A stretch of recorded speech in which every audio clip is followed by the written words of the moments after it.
everyone. Welcome to the Zone to Speak podcast. I'm your host, Juliana.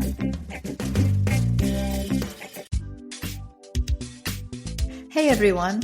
At Zone to Speak, I know how important it is to stay healthy, strong, and ready for every ride, workout, and adventure. That's why I'm sharing discounts on products I personally use and love. Each one designed to support your performance, recovery, and overall well-being. Whether you are a serious athlete or just trying to feel your best. And remember, every time you shop using these codes, you are directly supporting the podcast and helping me bring more great conversations to life. Psych Plus, their smart pump is a game changer. Light, compact, efficient, and perfect for keeping your tires road and gravel ready. It's also ideal for travel as you can skip the CO2 canisters. You can even change your tire pressure on the go when switching between surfaces. Get 10% off the smart pump and 5% everything else. 15% off down the road cycling gear, beautifully designed and performance-ready apparel. 15% off New Zest, clean, plant-based protein and essential nutrients to fuel your recovery and daily energy. 15% off Oleo's wellness shots, adaptogens, nootropics, and functional nutrients to support performance, focus, and recovery. I take Oleo's daily in the lead up to any of my races, and I have the pre-ride and recovery shots ready for the weekend's big training rides. If you're looking for a clean, effective boost, Oleo's is it. 10% off Cold Age. High-quality supplements, including multivitamins, collagen, creatine, and more. I take their women's fermented multivitamin and creatine daily. 10% off Loop ear plugs, ideal for travel, sleep, sensory recovery, or managing noise at races. 10% off Clearly Not Coffee, a caffeine alternative made with mushrooms, cocoa, maca, and rhodiola. I use it every day for smoother energy, sharper focus, and better hormone balance. 10 pounds off Huel, nutritionally complete, high-protein, plant-based meals for when you are on the go and need something quick, satisfying, and healthy. Also great to take bikepacking. 10 pounds off Shokz headphones, the safest way to listen while you train with open-ear technology that keeps you alert and aware on the road or trail. 35% off Frey Skincare. Skincare made for active people. I have used Frey for 10 years, designed to keep sweaty skin clear, fresh, and glowing. You will find all the partner links, discount codes, and instructions in the episode description. So go check them out and enjoy these perks. Now, let's get into the episode. In this episode of Zone to Speak, I am joined by none other than Wayne Smith, or as many in the cycling world know him as Big Tall Wayne.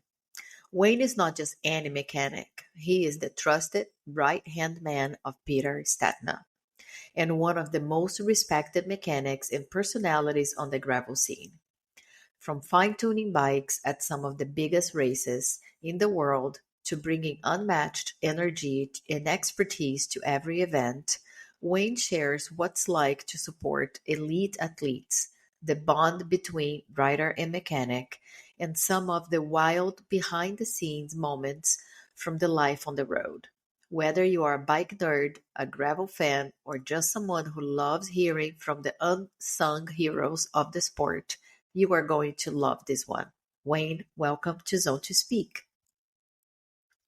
Thank you so much. That's such a complimentary introduction. Well, that's who you are, so compliments to you. Well, thank you. So tell me, how did you get first into bikes and what sparked your interest in cycling and working as a mechanic? So I first got into bikes as, just like many people, I would say the vast majority of people, as a way to get around without my parents. Basically, like before I had my driver's license, like a way to get from point A to point B, without my parents. And I quickly realized that I liked it. And then a couple of my friends and I started taking our bikes and going, off-road and going mountain biking. And that was kind of the genesis of like my love for cycling as a cyclist. And then as far as becoming a mechanic, I was quite a large teenager and high schooler. And I had a tendency to break a lot of things on my bike when I discovered you Oh, could take it no. off road. So I asked a local bike shop if I could, work there, and basically started for just taking out the garbage. And slowly they taught me, a couple things in the back shop, changing tires, changing tubes. And, by the time I was, graduating from high school, I, I was a pretty good mechanic. I was pretty comfortable walking into a shop and applying for a job as a mechanic. Cool, really cool. I was talking to someone else, and we were talking about how we rode our bikes as kids and teenagers. And we were laughing how obviously as kids we don't have, a bike computer, but wouldn't it be fun to know how many miles, kilometers we put in that time? Because we Oh would my just ride, gosh. ride, ride like nonstop. Yeah. And you'd ride over to your friend's house, and then they would get their bikes, and you'd go ride and then ride home. Like it was, Yeah, yeah. All you yeah, had was time and a bicycle. yeah. And I also, when I started doing ultras, I did triathlons. So I think most triathletes don't know much about mechanics, at least the ones I know. And we are all terrified of having a flat, which is so funny to me now doing gravel. And I was in between jobs and I really wanted to learn. So when I was this time between jobs, I was working for a friend of mine who is a mechanic. Anytime, like I'll do any job for you, and I learned so much, and I'm so grateful for that time. I think it's super important for any cyclist to know the basics, Oh, I totally agree. Yeah. right? Yeah. And if you can find somebody that'll let you have some hands-on experience, like that's excellent. So you have worked with some top athletes. How did you find your way into the world of pro cycling? So I originally, I would say, found my way into pro cycling in like, I think it was 20, I want to say 2010, 2011. I'm trying to think. But a friend of mine who is a professional mechanic for the Traka team, this guy by the name of Andrew Shepard, good friend, knew I wanted to kind of step it up and get out of shops and get into the pro cycling thing. And he gave me a recommendation and a leg up to go work in Germany with the U23 USA Cycling. Oh, So, cool. yeah, I spent a summer over in Germany working for USA Cycling as the U23 mechanic, going to World Cups. Ironically, those of you that are into the gravel scene, three of my athletes were Kerry Warner, who's East Coast based, great guy. Another one was Russell Finsterwald, and Keegan Swenson were Oh, my wow. athletes over in Germany. So it's been a Wow. blast to reconnect with those three. There was another guy called Jack, but I haven't seen him in years. No idea where he ended up. But yeah, it's really, really neat to see them still at the elite level as well. Yeah. How cool. And how is life on the road as a mechanic? It's good. I will say you have to, in my opinion, for it to be sustainable and for it to be a job that you like, you have to like the people you work with. And that's one 100%. thing that, Pete and I think, have as a unique thing going for us is we enjoy each other's company.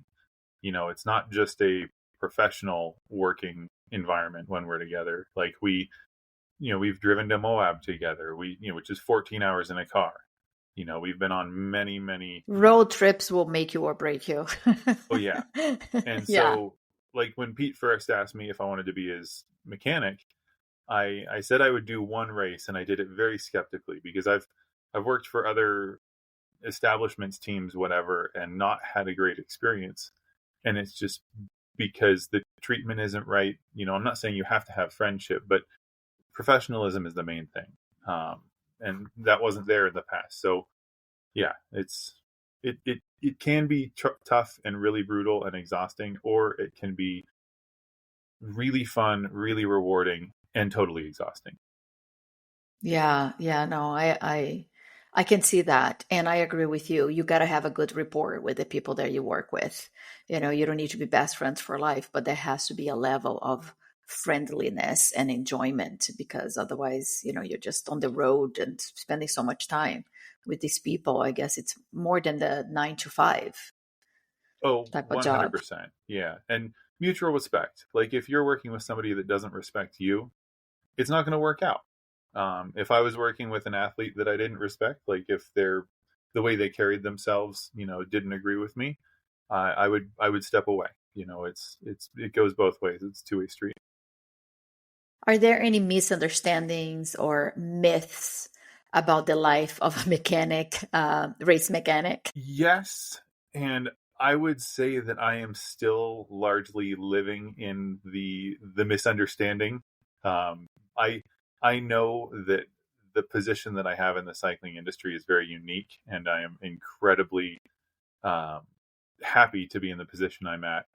Um, the like if you take a look at your pro tour mechanics, specifically road, that kind of thing, it's a lot of time in warehouses. It's a lot of time doing mundane repeat work. It's doing the same thing to 20 bikes over and over and over again alone in a warehouse.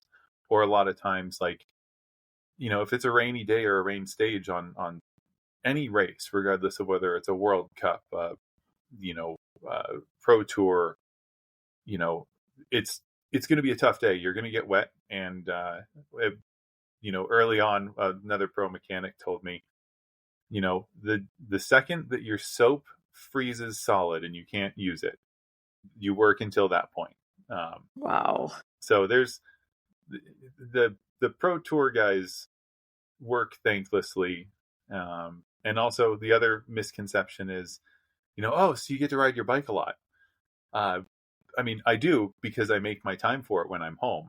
But when I saw you in Traka, I participated in the 100K for Traka. That was my first ever gravel event. I was kind of in shock. I'm like, wow, your first event, which I want to talk more about it Yeah, shortly. but I don't bring bikes to events unless it's a spare bike, literally to rip parts off, just because there's not enough time to ride a lot of times. So yeah. Yeah, which brings me to, maybe it's not, but I am thinking it could be stressful. Um, is there any stressful mechanical situation you have faced during a race, and how did you handle it? Yeah, there's always, not always, but I don't know, about half the times there's something to stress about. And a good example is anytime you fly with a bike, and I'm sure many of your listeners and people that ride bikes, recreationally or whatever, have flown with a bike. Anytime you hand your bike over to an airline, it is a total question mark as to what condition it's going to be in when it arrives. If it And arrives. yeah, if it arrives. And when Pete and I arrived to Traka, we got there, and the airline was nice enough to have broken his chain stay or his seat stays completely off the bike. So we luckily pivoted and was able to get a frame from Canyon, who was the sponsor there. But there's been other cases where we've arrived at a race and had who knows what they did, but they put some huge hole through one of Pete's wheels. A lot of the stresses, I'd say, are airline related. Okay. Yeah, Makes I don't, sense. I don't think we've had any self-induced crash related stresses. But That's also, good. yeah, it's mainly airline, and then the other one is just equipment. If conditions change or if they aren't what we expected, and Pete wants to change his equipment last minute, that's not a problem. But sometimes we want equipment that we didn't bring, and so we'll scramble and stress about that. Yeah, I remember I saw some of Pete's posts saying that there was a gorilla party on top of his bike box because he arrived in pieces. That's awful. Yeah. And I can't imagine because obviously I'm not a pro and all this stress. Like if my bike doesn't get here, yeah, there could be a ways around that you can rent a bike or something like that, but it's not your bike. So imagine that stress on a pro level because it is your job and you need to show results. So yeah, luckily on this situation here, Traka Canyon was the sponsor and you were able to get a bike quickly. So yeah. And when you are prepping a bike for someone like Pete, what details matter most to you? Um, Literally all of them. For instance, like when I do a pre-race like bike prep for Pete, I typically try to allow minimum of 3 hours. Typically I shoot for 4, if not more. And the bike gets initial clean, and then it gets a deep dive into everything, all the way down to checking the hub bearings. Shimano uses cup and cone bearings in most of their stuff still. So I'll even pull the cups and cones off, visually check, make sure there's nothing in there that's going to cause a last minute issue. Fork comes off, headset gets checked, cranks come off, check the bottom bracket. It's basically almost a full tear down and a full build. I don't undo the hydraulic hoses, but the goal is to make sure there are 0 question marks when he's on the start line. I don't want to think, oh man, I wonder if that rear brake is going to start rubbing again, if that piston sticks. Like, no, like all that is solved. The only issues that, I expect are just totally freak unforeseen ones, which does happen. But yeah, bike prep is, 3 to 4 hours before each race, and full teardown. Makes sense because then I guess that's why you don't get stressed because obviously you trust your work and then you do cross check everything. So it's good to go. Yes, exactly. Yeah. And gravel is so much tougher on equipment. Is there anything different that you think about or approach the setup differently from road cycling, for example? Yeah, absolutely. In my opinion, gravel I'd say it still remains like the hardest that the athletes are on bikes. And like even considering like downhill, enduro, I mean, enduro is up there too, but the reason gravel is so hard on the equipment is you're effectively riding these glorified road bikes on some pretty gnarly terrain in a lot of cases. And I'm not saying that downhill mountain biking isn't gnarly. It is super gnarly, but that equipment is fully designed and tuned and ready for it. Yeah. Gravel equipment, we're getting there. The equipment is really good now, but for the first 5-6 decade, it was a road bike with as big a tires as you could put in there and just send it. So Yeah. We've had a lot of things rattle loose. I've had brake calipers rattle loose. I've had derailleurs rattle loose. So now I know, prep those threads, make sure they're not going to rattle loose.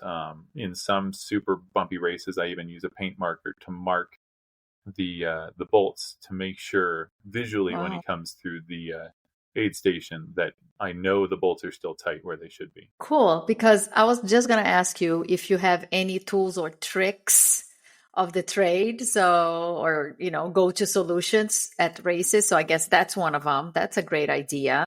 Yeah. Anything else you can think of? For races, I mean, Pete largely runs his equipment the way he rides it. We don't do any typical, special moves pre-race. You want to do stuff like before each race, check your sealing, make sure you have the appropriate sealant in there. But it's not like we're changing out to a special derailleur or anything like that. It's just making sure everything is dialed. Yeah, the paint marker trick is a nice one for a long race, just because you can visually tell if something's still tight as opposed to throwing a wrench on it. Yeah. Yeah, I'm always checking because I hate tightening things too tight because I'm not strong and then I can't untie things. But then I'm always paranoid Yeah. because of the pounding of the gravel. I just finished bike packing race, and my toolkit, for example, was completely destroyed. I didn't even take it out, but just from the pounding being on the bag, the screws came out and the tool came apart. Oh yeah.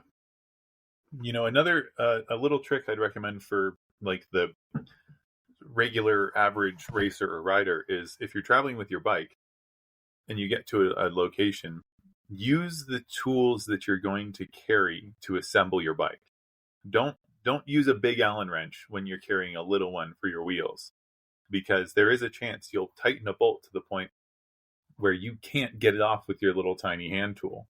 So, I'm not saying practice with it, but when you're assembling your equipment pre-race, use the equipment you're going to race with. That's a very good tip. And I'm glad you said that because that's what I'm doing. And I like to do everything myself because I also don't want to like not being able to undo something. So yeah, before traveling, I had to actually call my mechanic and almost crying, ask him to come to my house because I couldn't take my bike to him because it was already in pieces, but I couldn't undo one bolt. And I'm like, I'm stuck here. Um, Please come to my house. Yeah. Luckily, the shop was close by. So let's talk Traka, your first gravel race. So Yeah. exciting. What inspired you to finally line up as a rider? I know we talked a little bit of timing as well. So maybe it's not inspiration. It was just timing, bike, all the stars lining up. Yeah, yeah, it was mostly circumstantial. It wasn't like I had put this on my calendar and was training for it.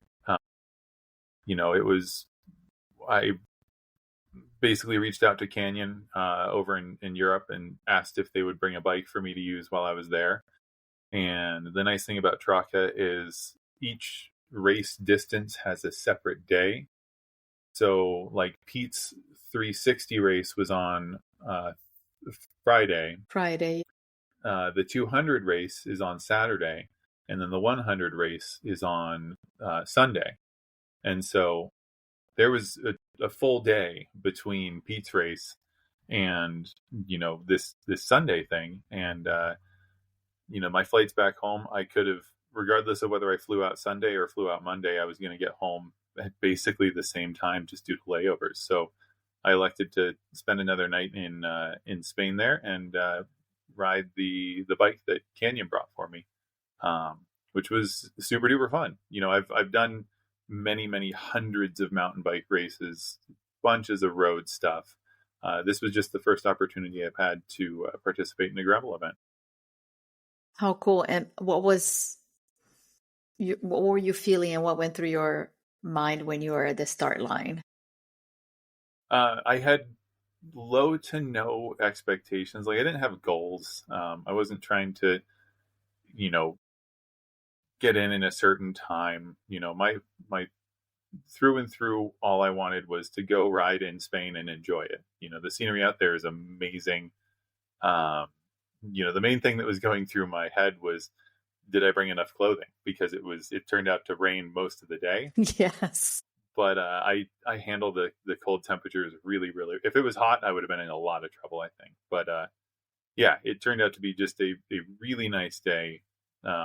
Yeah, rainy, wet, whatever. But it made it fun, made it interesting. So start line, no jitters or anything, just because I wasn't trying to prove anything or do anything. I just wanted to go have fun. Awesome. And I read that there was this guy that broke his derailleur and was walking. And I guess he didn't know it was his lucky day that Big Tall Wayne was right behind and you stopped your race to help this guy. Tell me the story because I heard you tried to fix it, but he didn't have the tools or something like that. And then you guys had to walk to get help. Yeah, so I was riding along. It was kind of in the last third of the course, if I remember right. And I look up and there's this guy just kind of standing on the side of the road, and I can tell you look at the bike and you see the derailleur and the chain flopped on the ground. And so I pulled over and you all right? And he's like, yeah, I've just been walking forever. He's like, Oh, poor guy. I ripped my derailleur off, and the derailleur's just in, pieces. It broke the hanger, broke the derailleur. Um, I was like, well, let's see if we can get it to be rideable. I was like, I'll bet you we can make it into a single speed. I was like, would you like that? And he's like, yeah. He's like, anything to make it so I don't have to walk anymore. So I pulled over, and we, I have some tricks to, get a master link off. So that was no problem. And then, we needed to shorten the chain, and we didn't have a chain breaker. And so I was like, all right, maybe we can, just kind of smash this thing with some rocks and get the chain to cut at the point we want it. And so we ended up literally breaking the chain, but not the way you want, with a couple rocks on the side of the road. And we were, doing all this in like somebody's glorified little tiny driveway for their country house that's out there. And this woman walked up to us, and, she kind of like, you need help? And I actually studied Spanish in college, in school. That's what my degree's in. So I responded to her in Spanish, and she instantly lit up, opened the gate, invited us in, asked us if we needed water, if we needed food, like, Oh, sweet. just incredible. And she's like, oh, hang on a second. My husband rides mountain bikes. Let me see if he's got the tool you need. And sure enough, the guy walks out with a chain breaker, which is the tool we needed. So once we had the right tool, it was like 2 minutes later, we had his bike single speeded. And he didn't at that point have a problem free day either, but he was able to limp/ride his bike back in. But yeah, it was Cool. it was fun. I've had so many people, especially when I'm traveling internationally, stop and ask if I need help. And, sometimes I do and sometimes I don't, but it's always appreciated. So I try to return the favor. Absolutely. Always appreciate it. And I always ask as well, especially if someone is alone, you never know. But Yeah. I mean, what a nice guy you are, because your time is limited. You stop your race to help, but not only that, then you go to this house and go through all these things. So what a cool story. And what a lucky guy. Well, and also like people Traka is a race. For me, it definitely wasn't, and that's like part of my mentality going in. Like I didn't care. Like if it took me 7 hours, 10 hours, I was just out there to have a good, fun day in the Spanish countryside. And I still don't know where I finished, what time, anything like that. It was like my goals were achieved. Enjoy my time in the Spanish countryside. Absolutely. I raced the 200 a couple of years ago, and I wasn't in top shape. And I was like, I'm just going to have a long day out. I don't care. I'm going to have so much fun. And that's what I did. I even stopped at a gas station, had a beer, and then continued riding. Yeah. Yeah. And at that point, the 360 was at the same day, and they lapped me around. And I'm like, okay, don't care. It's fine. All good. Yeah. Yeah. So from racing Traka, was there anything that lit up mechanically that you think about how you could change how you support your athletes, or no, you're just... That is a really good question. I hadn't actually thought about that. I'm kind of going through. Not really. We're pretty dialed at this point. I think if I had this experience in my like first year or 2 years working with Pete and working on the gravel scene, I think there would have been a lot more light bulb moments. But this is creeping up on like almost 6 years now, 5-6 years. I've ridden my fair share of gravel bikes, and had that experience. And Pete is really good about communicating, especially early on, like things that work, things that don't work, how this worked in the aid station. I didn't like this in the aid station. So we're pretty polished. Yeah, I'm trying to. I learned some stuff about myself, like I need to eat way more food when I'm pedaling that hard for that long. But yeah. Cool. Well, that's great. I can see you guys such a tight team. It's so cool to watch. So yeah, good. It's a, I guess, validation that you're doing the right thing. There's nothing new. Yeah, yet. I'll take that for sure. Yeah. Yeah. And do you see yourself doing more races when possible now? Absolutely. It kind of what it did do for me was reinforced the fun of it. I did understand. For Pete, I don't think I learned much on the elite aspect. I think what I did learn was the a lot about the average cyclist, the participant, you know the 9 to 5 worker that goes out there and does one of these gravel events. It really showed me the fun of it. It showed me the camaraderie. That's what it showed me more than anything on the professional level. So yeah, when possible, I'm absolutely gonna sign up and participate. I'll use the term race very loosely, but participate in these events. There's a local one coming up in about three or 4 weeks. It's just after Unbound, about an hour north um, of where I live, called Lost and Found. And Pete's going to do it, and there's no reason for me not to do it. So I'll probably go up there with Pete and hang out with him on the start line, and then once he goes, I'll grab my bike and go do it myself as well. Sounds fun. Yeah. You are a well-known personality in the cycling world. What's one story that from your time on the road that still cracks you up? It's one story. There's a bunch of little ones. Like I get a thrill out of working an event, sitting in a booth or even just walking around an expo, and people come up and introduce themselves to me and say hi. Like that, I think that's absolutely incredible. Like that Yeah. reinforces that, all I'm trying to do is have fun and make bikes work. It's awesome and neat that I get to work on one of the elites bikes, but I'm just happy to be out there and in the industry.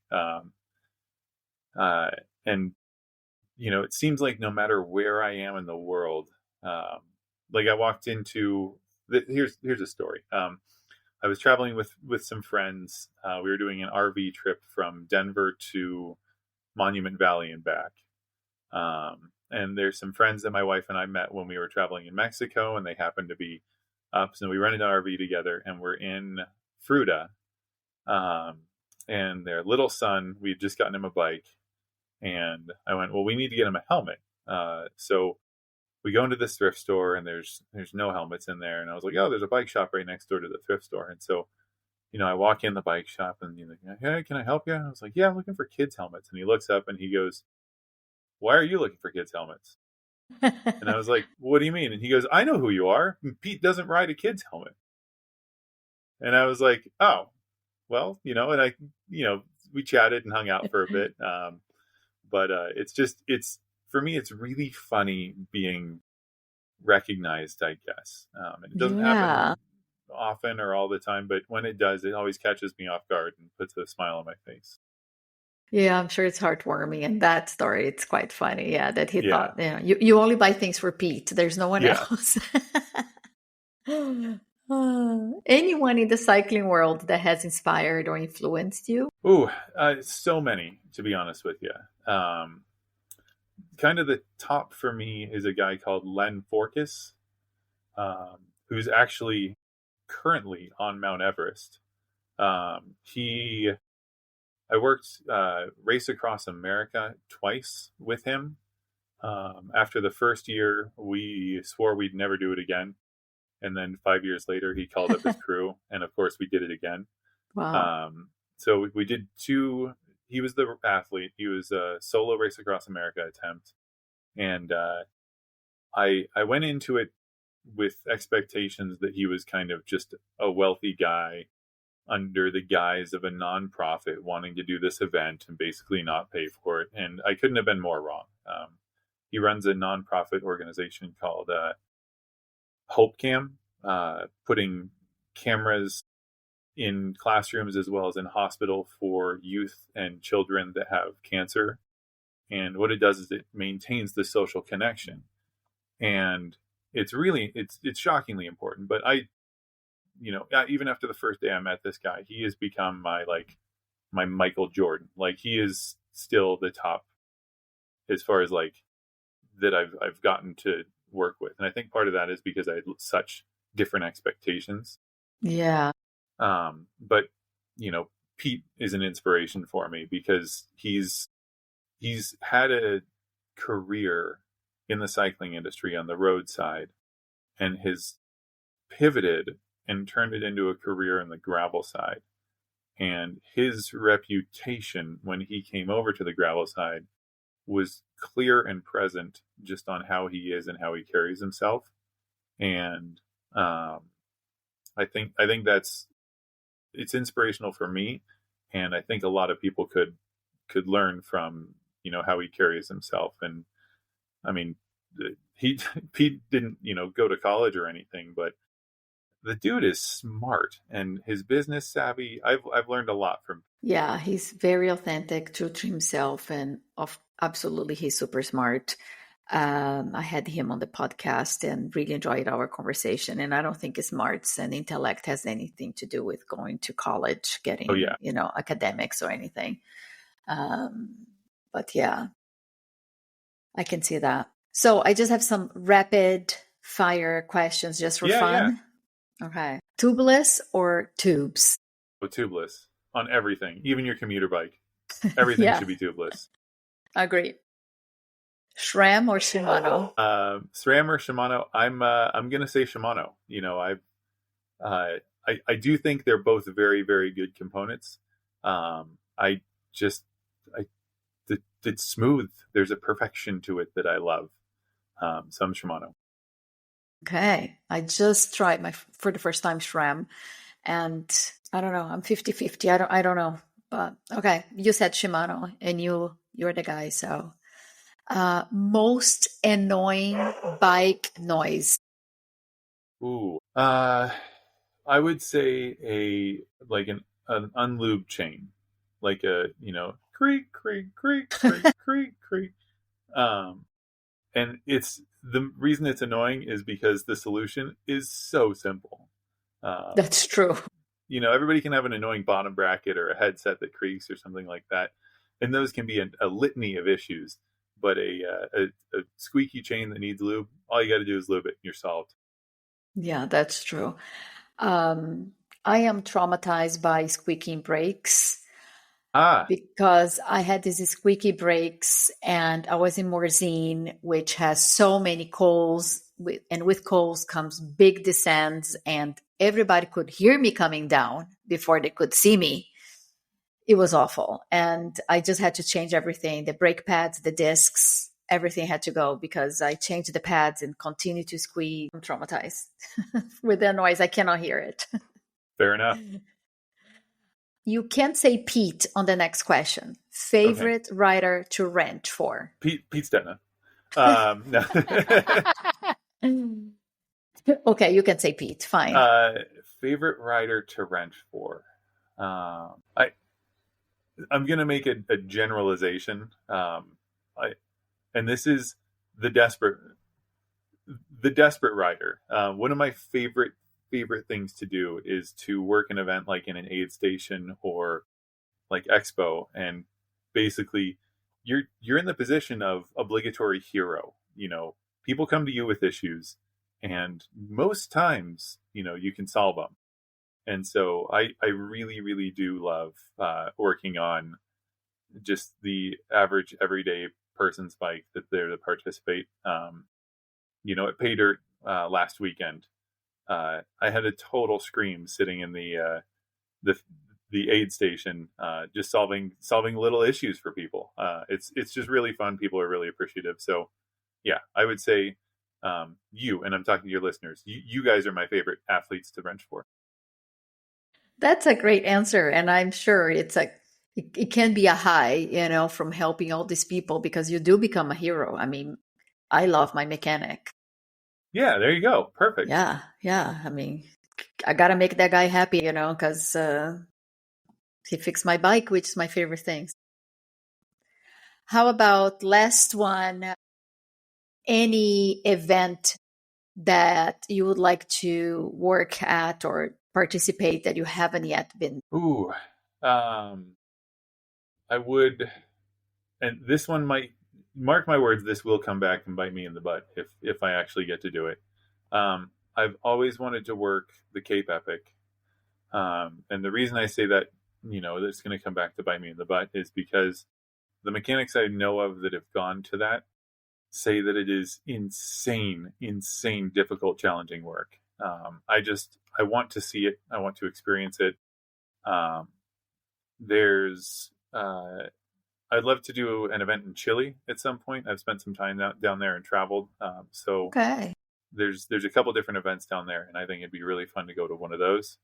But the other ones, if we spoke 3 years ago, I would have had a laundry list, but those boxes have largely been ticked.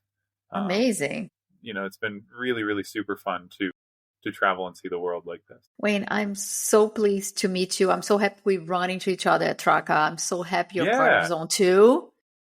And I hope I see you again. I mean, I really hope one day I can go to the US and be part of Pay Dirt as well. It's super fun. It's a very different race, but it's really, really fun. Yeah. And it was totally shocked to meet you at Traka. That was really, really fun. Yeah, cool. Yeah, he was. I saw this big tall guy coming. I was like, oh my God, it's Wayne. Well, thank you so much. You're very welcome. Thank you for having me on. And that's all for today's episode. I want to thank the listeners for tuning in. Your support means everything. If you enjoyed this episode, please consider following, leaving a review, and sharing it with your friends.